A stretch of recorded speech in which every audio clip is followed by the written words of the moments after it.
typically 50% of businesses are sold under duress, right? Because of distress, divorce, disagreement, disability, or death, what we call the 5 Ds.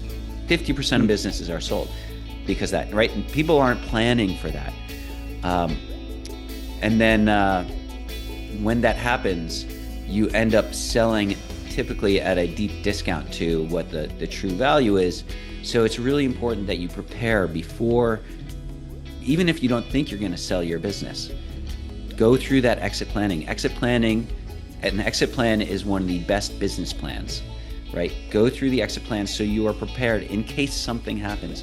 In case your board of directors just says, hey, you know what, we're going to sell this business, right? You want to optimize the value of your business. You want to be prepared in the event that one of those unfortunate circumstances happens.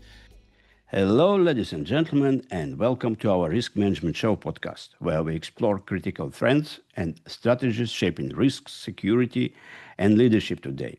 I am your host, Boris Agranovich, founder and CEO of Global Risk Community, and our guest today is Nate Collins, former CEO of a successful mid-market international company and an expert on business exits.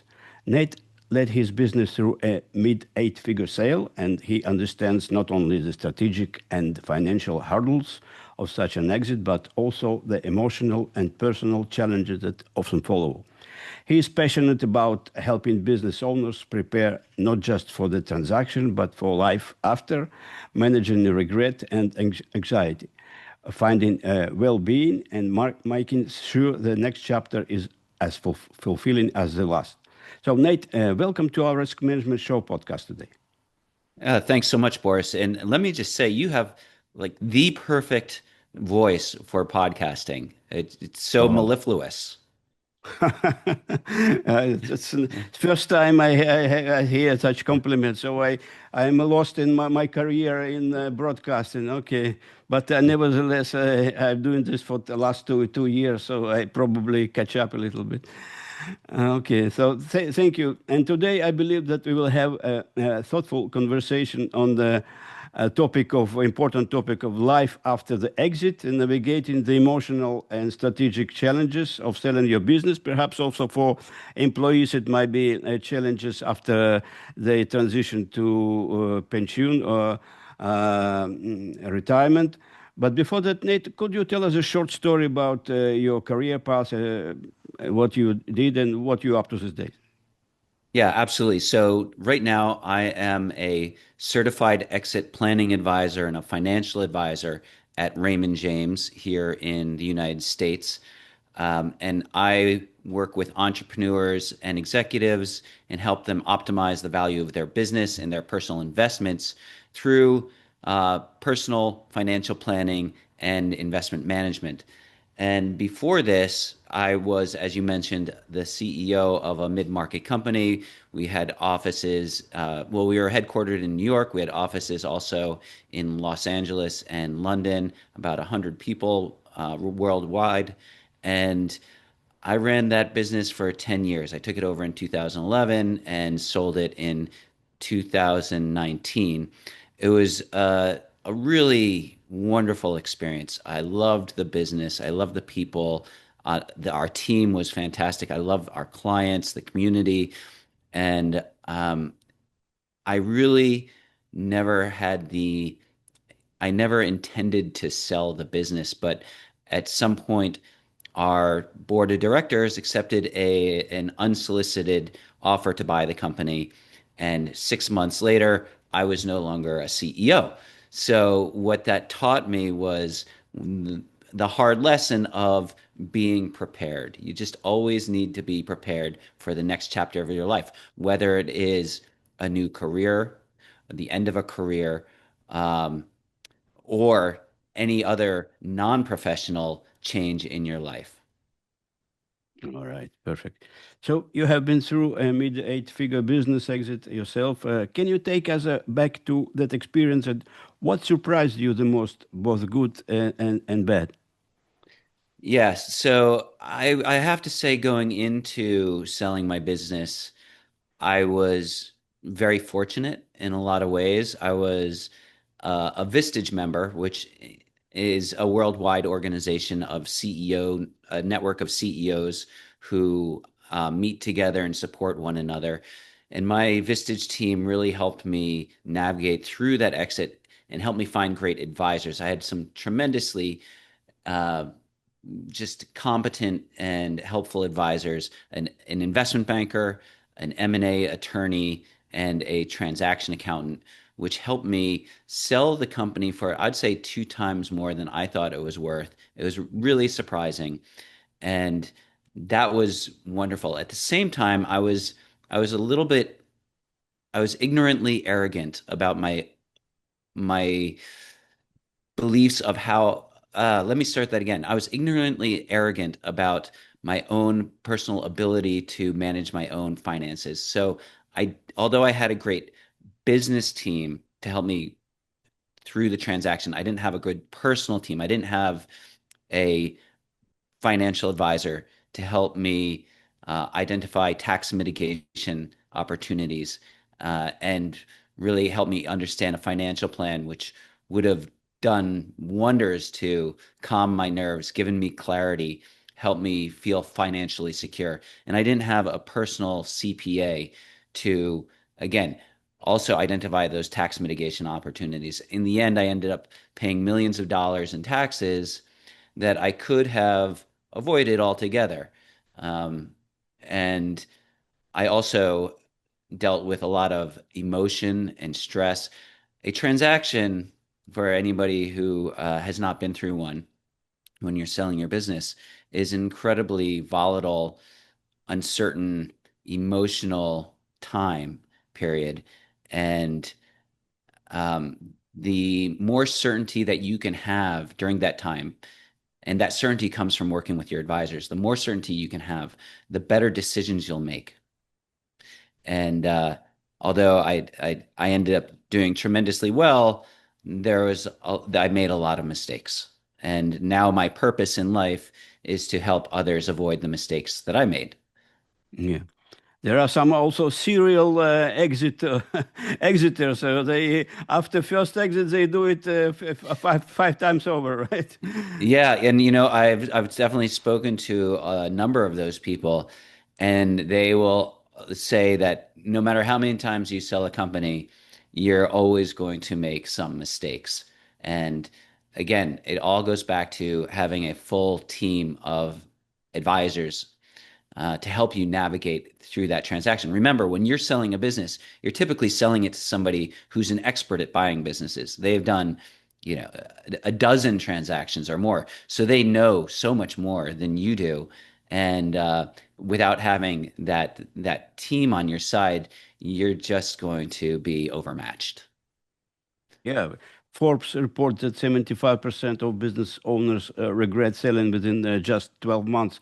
In your view, why is this such a common outcome? Great question. And it's a common outcome because people typically fail to properly prepare for their life after exit, right? You'd think, oh, well, maybe they regret the transaction because they didn't make enough on the transaction. Maybe, but typically it's because they haven't prepared for life after exit. There was a study done in South Africa, and they followed a bunch of CEOs who transitioned out of that role.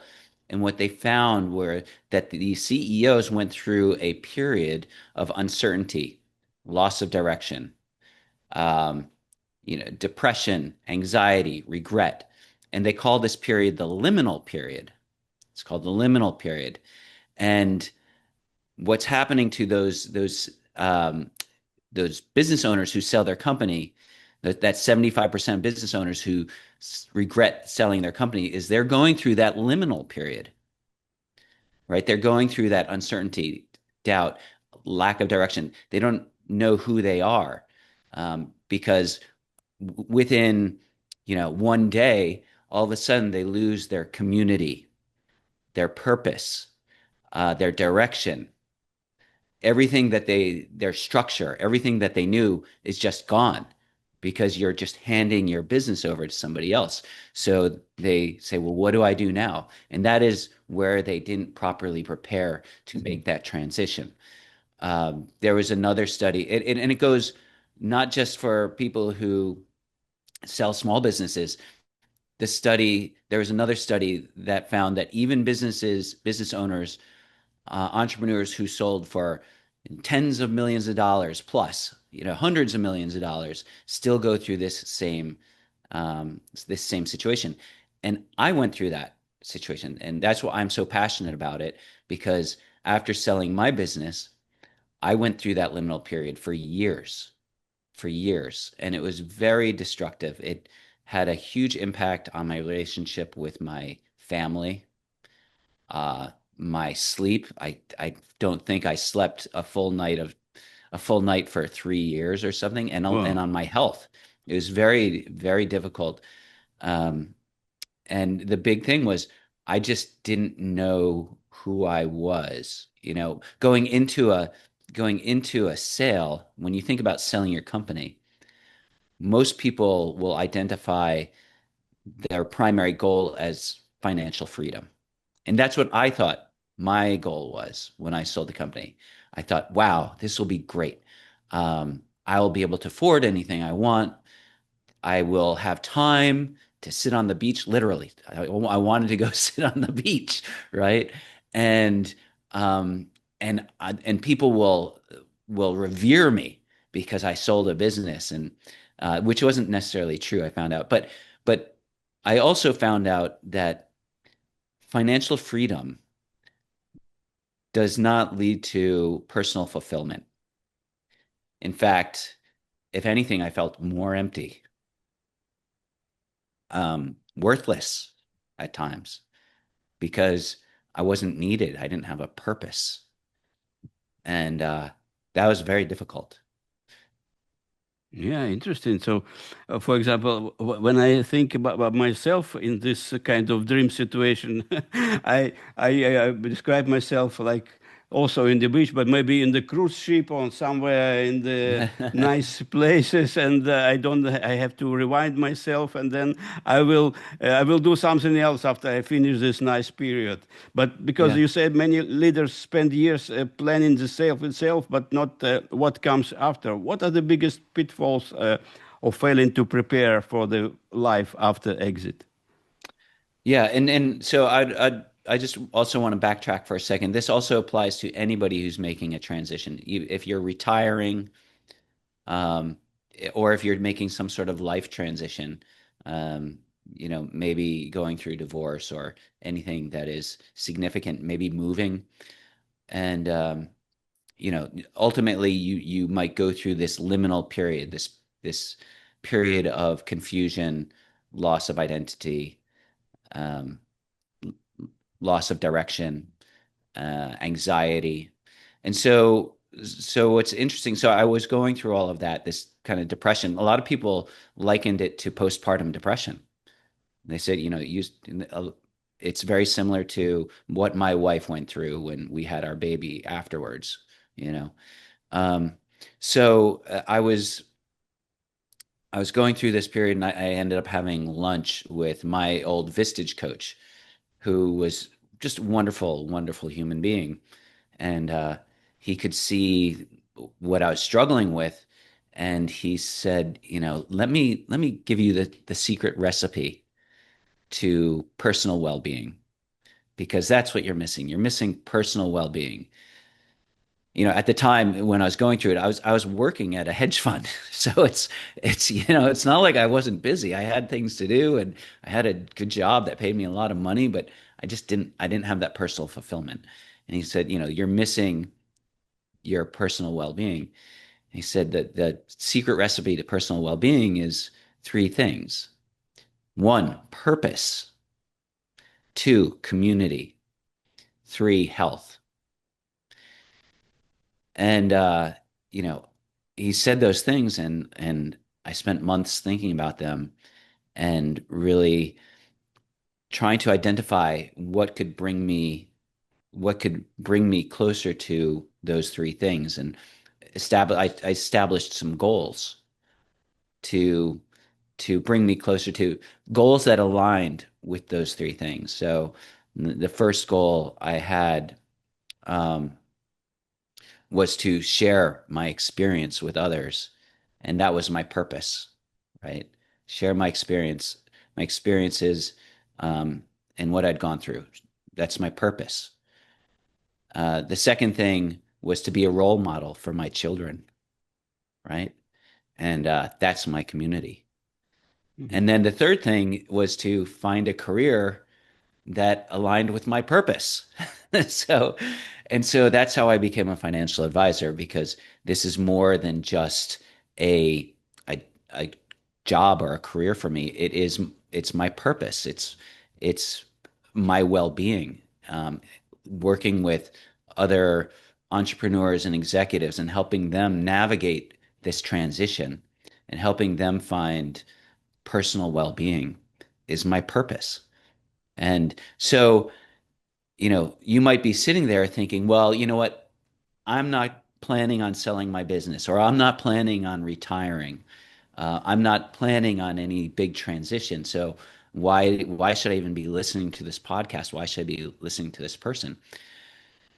And another study, a Dutch study, in fact, found that there's a direct correlation between personal well-being of entrepreneurs and the success of their company. And personal well-being had a stronger correlation with success than success had with or personal well-being. So, if you are a leader, or if you are a professional, or if you are just a person who is pursuing personal well-being, you will be more successful in your life. Your business will be more successful. Your relationships will be more successful than the other way around, Mhm. right? So, where no matter where you are in life, it is very important that you are pursuing well-being. So, those goals that align with personal well-being, those goals that align with purpose, those goals that align with community, those goals that align with personal health, right? Mental and physical. Not, it's not about running a 5-minute mile. It's also about being mentally healthy. And um, don't wait until you're going through that transition, or till you've gone through that transition to start pursuing those goals. Start it now.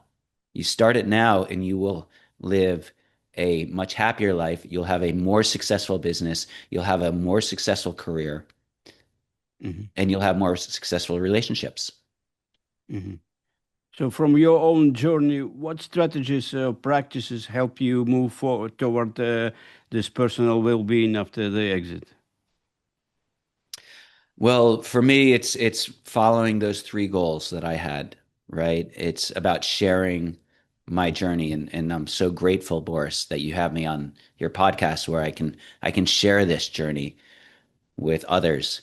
Um, it sat it, it satisfies my purpose, or it aligns with my purpose. And then I have young children, very young children. People with other young children, or people who've had young children, will be able to understand that, you know, they're 5 years and younger. You don't have a Oh. lot of time for yourself, but I still wake up every day at 4:45 so that I can go to the Oh. gym, and I can go to the gym and I can exercise, and I can get back before they wake up so that I can make them breakfast. Um, so that is those I do that because it aligns with my well-being. Those are goals that align with my well-being, right? That I get the health in there plus the time to spend with my children. I get to be a role model. So, um, really understanding what your goals are that align with your well-being is very Mm. important. Spend time thinking about it. And then also identify goals that you're going after that don't align with well-being, right? And I can tell you this, financial freedom does align with well-being, to tell you the truth. Um, it's it's part of mental health, right? Being financially secure helps you mentally, your mental health. But you don't need a lot of money, right? You don't need a lot of money to be financially secure. You live within your means. I meet with all types of business owners and actually just people, some who don't have very much money and some who have a lot. And I work with them on their financial plans. And I can tell you this, money is like hair. Everybody wants more, but you can be perfectly happy with none, you know? Yeah, it's more like for my situation. So, but it's more of a state of mind. And the fact there's my Vistage coach, who I mentioned earlier, told me this one study that was done, and they asked entrepreneurs who'd sold their business how much they needed to sell their business for in order to have financial freedom. And Boris, do you want to take a guess what in US dollars, how much they said they needed to have financial freedom? Yeah, for my, I'd say for my understanding in life in the United States, if 10 millions, I will be happy for the rest of my life. Well, yeah, that would make a lot of people happy, but it was kind of a trick question because the responses that came back was two times more than whatever they sold their business for. So if somebody sold their business for $1 million, they needed $2 million to be financially free. If they sold it for 10 million, they needed 20 million for financial freedom. If they sold it for 100 million, they needed 200 million for financial freedom. So, um, it's really more of working with your advisors, understanding, or a financial advisor, understanding what your goals are, and understanding that you can meet most of your goals without that much money. Mhm. All right, so interesting. So it's really life advice for all our listeners. So Nate, I would like to ask you a personal point of view. What are the major misconceptions in this whole business exit field that you kind of strongly disagree with? Well, I'll share some of the biggest mistakes that I see.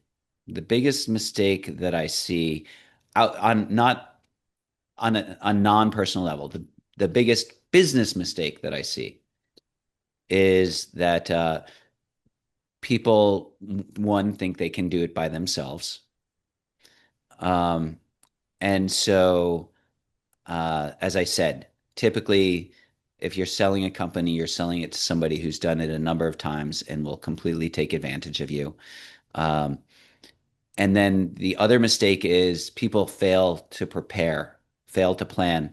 And so that comes into play on a couple ways, right? As I said before, kind of at the beginning, sometimes your business is just sold and you didn't expect it. But typically, 50% of businesses are sold under duress, right? Because of distress, divorce, disagreement, disability, or death, what we call the 5 Ds.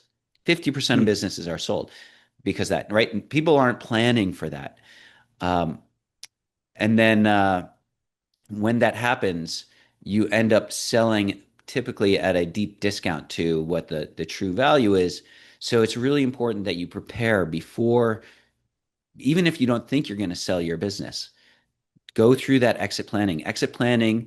An exit plan is one of the best business plans, right? Go through the exit plan so you are prepared in case something happens, in case your board of directors just says, hey, you know what, we're going to sell this business, right? You want to optimize the value of your business. You want to be prepared in the event that one of those unfortunate circumstances happens.